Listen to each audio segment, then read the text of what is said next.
بانی P T I کی اہلیہ Bushra be B C M house Peshawar پہنچ گئی۔ سابق خاتون اول کو پورے پروٹوکول کے ساتھ سی ایم ہاؤس پشاور پہنچایا گیا۔ وزیر اعلیٰ کا اسکواڈ سیکیورٹی پر مامور تھا۔ اڈیالہ جیل سے رہائی کے بعد بشریٰ بی بی کو کچھ دیر بعد بنی گالہ رکی۔ ذرائع کا کہنا ہے بشریٰ بی بی کو بنی گالہ سے زمان پاک لاہور جانا تھا۔ بانی پی ٹی آئی کی ہدایت پر پشاور جانے کا فیصلہ کیا۔ ذرائع کا کہنا ہے بانی پی ٹی آئی نے بشریٰ بی بی کو کچھ ہدایات دیں۔ بشریٰ بی بی وزیر اعلیٰ کو ہدایات سے آگاہ کریں گی، جس کے مطابق پارٹی آئندہ کا لاہ عمل طے کرے گی۔ بشریٰ بی بی وزیر اعلیٰ ہاؤس کی انیکسی میں قیام کریں گی۔ آج شوکت خانم اسپتال پشاور میں طبی معائنہ ہوگا۔ توشہ خانہ 2 کیس میں اسلام آباد ہائی کورٹ نے گزشتہ روز ضمانت منظور کی تھی۔ 31 جنوری کو توشہ خانہ کیس میں بشریٰ بی بی کو 14 سال کی سزا سنائی گئی تھی۔ انہوں نے خود جیل جا کر گرفتاری دی۔ ہائی کورٹ نے سزا معطل کی تو انہیں توشہ خانہ 2 کیس میں گرفتار کیا گیا۔ بشریٰ بی بی مجموعی طور پر 9 ماہ اڈیالہ جیل میں رہی۔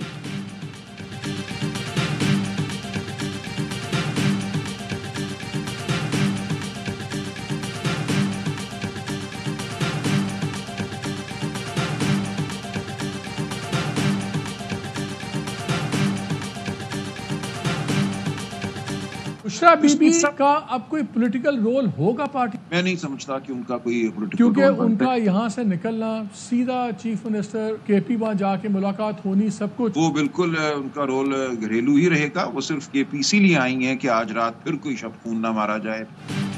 بشریٰ بی بی گھریلو خاتون ہیں، سیاست سے کوئی تعلق نہیں۔ سلمان اکرم راجہ کی پروگرام خبر میں گفتگو، کہا بشریٰ بی بی اس لیے کے پی گئیں کہ آج رات پھر کوئی جھوٹا مقدمہ نہ بنا دیا جائے۔ بشریٰ بی بی کی رہائی یقینی تھی، مقدمات ہی جعلی تھے۔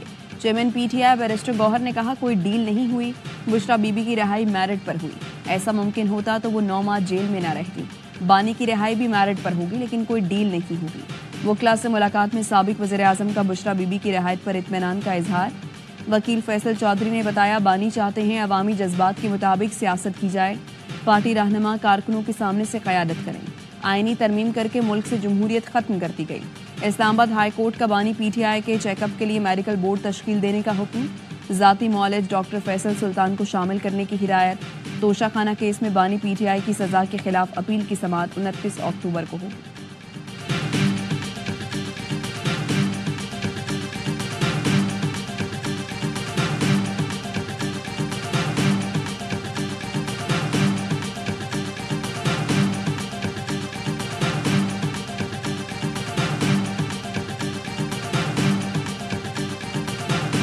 بیگم صاحبہ رہا ہوگی، جیسے میں نے پہلے کہا وہ ہو جائیں گی۔ گاڑیاں اندر گئیں ان کو ریسیو کرنے کے لیے۔ اگر یہ کسی کو پتا نہیں تھا یہ ہونا ہے تو پھر بنی گالہ میں پینٹ اور روغن کیوں ہو رہا تھا؟ ڈیل نہیں تھی تو بنی گالہ میں رنگ اور روغن کیوں ہو رہا تھا؟ میں نے کہا تھا کہ بشریٰ بی بی باہر آئیں گی اور وہ باہر آ گئی۔ سینیٹر فیصل واڈا کی پروگرام دی رپورٹرز میں گفتگو، بولے بانی پی ٹی آئی کی اہلیہ کو سیاست میں لایا جائے گا۔ بانی پی ٹی آئی کی اہلیہ سامنے نہیں آئیں گی، پیچھے سے سیاست کریں گی۔ پی ٹی آئی قیادت چاہتی ہے کہ بانی پی ٹی آئی کی بہنیں جیل میں رہیں۔ اب میں زور لگاؤں گا کہ بانی کی بہنیں جیل سے باہر آئیں کیونکہ وہ بھائی سے مخلص ہیں۔ بانی پی ٹی آئی آج بھی ملاقات کے لیے بلائیں گے تو میں جاؤں گا، دن کے اجالے میں جاؤں گا۔ پی ٹی آئی کی قیادت چاہتی ہے بانی باہر نہ نکلیں کیونکہ یہ بینیفیشری ہیں۔ امریکی سینیٹرز فلسطین پر بات نہیں کرتے، پی ٹی آئی کے لیے خط لکھتے ہیں۔ یہ ایک کھیل ہے، اس سے قوم کو آگاہ کرنا چاہتا ہوں۔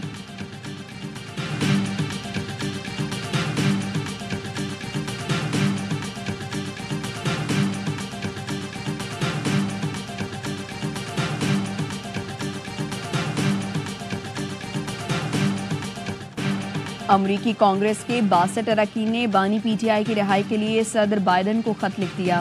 سابق وزیر اعظم سمیت سیاسی قیدیوں کو رہا کرنے کا مطالبہ، کہا پاکستانی حکومت سے بانی پی ٹی آئی کی حفاظت اور خیریت کی ضمانت لی جائے۔ امریکی سفارتکار بانی پی ٹی آئی سے جیل میں ملاقات کریں۔ پاکستان سے متعلق امریکی پالیسی میں انسانی حقوق کو مرکز بنایا جائے۔ دفتر خارجہ نے پاکستان کے اندرونی معاملات پر تبصرے کو سفارتی آداب کی خلاف ورزی قرار دیا۔ ترجمان نے کہا ایسے خطوط پاک امریکہ تعلقات اور باہمی احترام کے ساتھ مماثلت نہیں رکھتے۔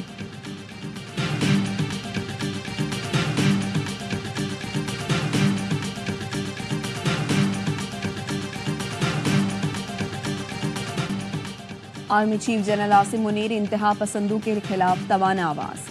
امریکی سینٹرل کمانڈ کے جریدے یونیپاک کا آرمی چیف کو شاندار الفاظ میں خراج تحسین، پیشہ ورانہ اور قائدانہ صلاحیتوں کا اعتراف۔ لکھا آرمی چیف کی قیادت میں شدت پسند گروپوں کے خلاف وسیع فوجی آپریشن ہوئے۔ جنرل عاصم منیر نے واضح کیا دہشت گردوں کو ریاستی ریٹ کے سامنے سر تسلیم خم کرنا ہوگا۔ امریکہ جیسے ملکوں سے فوجی سفارتی تعلقات کی مضبوطی قابل تعریف ہے۔ آرمی چیف کا مقصد اندرونی چیلنجز سے نمٹنا، مسلح افواج اور قوم میں اتحاد کو فروغ دینا ہے۔ آرمی چیف نے SIFC گرین پاکستان انیشیٹو جیسے اقدامات میں تعاون کیا، ملازمتیں پیدا کرنے اور معاشی ترقی کی حمایت کی۔ آرمی چیف مذہبی ہم آہنگی، اقلیتوں کے تحفظ کی ضرورت پر زور دیتے ہیں، 5th جنریشن وارفیئر سے درپیش چیلنجز کو تسلیم کرتے ہیں۔ دفاعی ماہرین کا کہنا ہے کسی بھی ملک کے آرمی چیف سے متعلق لکھے جانے والا یہ مضمون ایک غیر معمولی اشاعت ہے۔ کوئی شک نہیں جنرل عاصم منیر نے قوم کو یکجا کرنے، ملک کی معاشی صورتحال بہتر بنانے میں اپنا کردار ادا کیا۔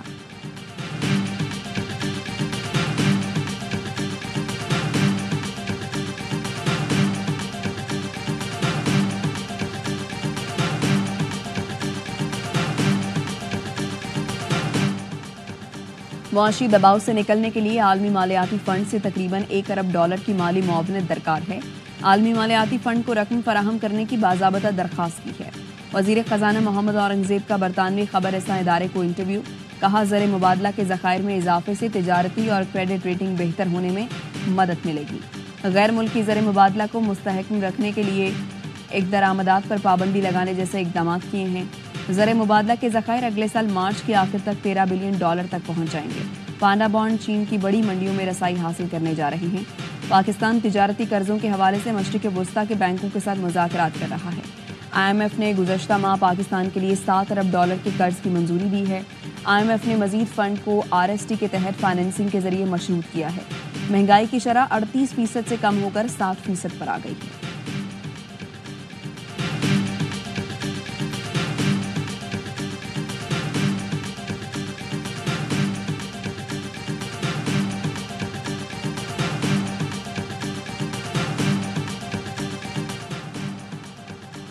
چیف جسٹس قاضی فیض عیسیٰ کے اعزاز میں الوداعی عشائیہ، نامزد چیف جسٹس یحییٰ آفریدی، جسٹس محمد علی مظہر، جسٹس امین الدین، جسٹس جمال مندوخیل سمیت سپریم کورٹ کے دیگر ججز کی شرکت۔ اسلام آباد ہائی کورٹ کے چیف جسٹس عامر فاروق بھی الوداعی عشائیے میں شریک ہوئے۔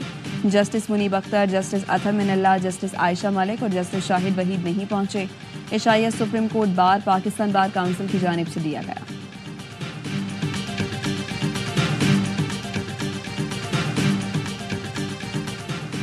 جسٹس منصور علی شاہ نے خصوصی بینچوں میں بیٹھنے سے پھر معذرت کر لی۔ چیف جسٹس پاکستان قاضی فیض عیسیٰ کو ایک اور خط لکھ دیا، کہا پہلے بھی لکھا تھا ترمیمی آرڈیننس پر فل کورٹ بیٹھنے تک خصوصی بینچوں کا حصہ نہیں بنوں گا۔ خط میں تھامس مورکے کا قول بھی نقل کیا، جب سیاستدان عوامی فرائض کی خاطر ضمیر کو ترک کر دیتے ہیں تو وہ ملک کی تباہی کے مختصر راستے پر رہنمائی کرتے ہیں۔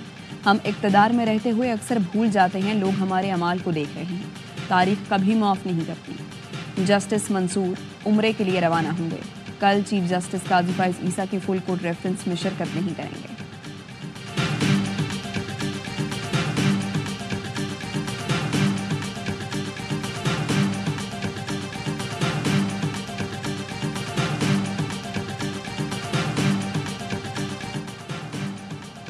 بس ایک دن کے لیے برداشت کر لیں، چیف جسٹس قاضی فیض عیسیٰ کا دوران سماعت ریمارکس۔ خیبر پختونخوا کے ایڈیشنل ایڈوکیٹ جنرل سے استفسار کیا، سارا بوجھ آپ پر ہے، کوئی اور لا افسر کیوں نہیں آتا؟ KP حکومت کے وکیل نے کہا اب آگے باقی لا افسران بھی آیا کریں گے۔ چیف جسٹس نے مسکرا کر پوچھا اس جملے میں کہیں کوئی مطلب تو نہیں چھپا؟ نامزد چیف جسٹس یحییٰ آفریدی نے رجسٹرار آفس کو آئینی بینچ سے متعلق پالیسی دے دی۔ سپریم کورٹ میں دوران سماعت ریمارکس دیے، جن مقدمات میں کوئی قانون چیلنج ہوا ان کی الگ کیٹیگری بنانے کی ہدایت کی ہے۔ آئین کی تشریح کی ضرورت والے مقدمات ساتھ ساتھ منتقل کرتے رہیں گے۔ آئینی بینچوں کو مقدمات کی منتقلی کا سلسلہ جاری۔ اسلام آباد میں شفا سے متعلق مقدمہ آئینی بینچ کو بھجوا دیا گیا۔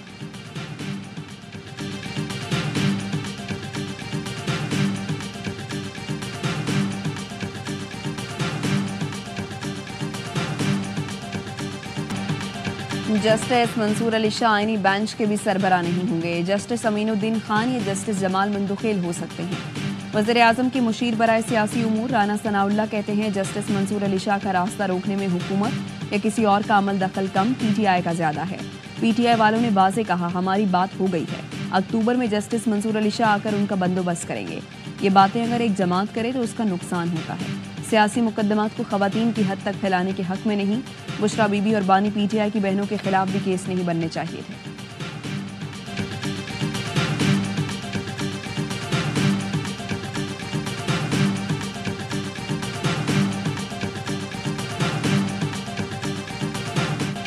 مجھے نہیں معلوم تھا کہ justice Mansoor Ali Shah chief justice نہیں بنیں گے۔ Chairman Peoples Party Bilawal Bhutto Zardari کا بی بی سی کو انٹرویو۔ کہا مولانا اور اپوزیشن کے بغیر بھی ہمارے نمبرز پورے تھے، ہم اپنی مرضی کی آئینی ترمیم لا سکتے تھے، لیکن میثاق جمہوریت کا وعدہ پورا کرنا تھا، اس لیے زور زبردستی نہیں چاہتے تھے۔ آئینی ترمیم جیسا بڑا کام کسی اور چیف جسٹس کی موجودگی میں ممکن نہیں تھا۔ آئینی عدالت کو جو اختیار دینا تھا وہ آئینی بینچ کو دے دیے۔ حکومت چاہتی تھی فوجی املاک پر حملہ کرنے والوں کا ٹرائل ملٹری کورٹ میں ہو۔ لوگوں نے کالا سانپ کے تصور کو ملٹری کورٹ سے جوڑا۔ ملٹری کورٹ سے متعلق سپریم کورٹ نے آئین کی تشریح کی۔ آرٹیکل 8 میں صرف ایک لفظ کی ترمیم کرنے جا رہے تھے، جسے کالا سانپ بنا دیا گیا۔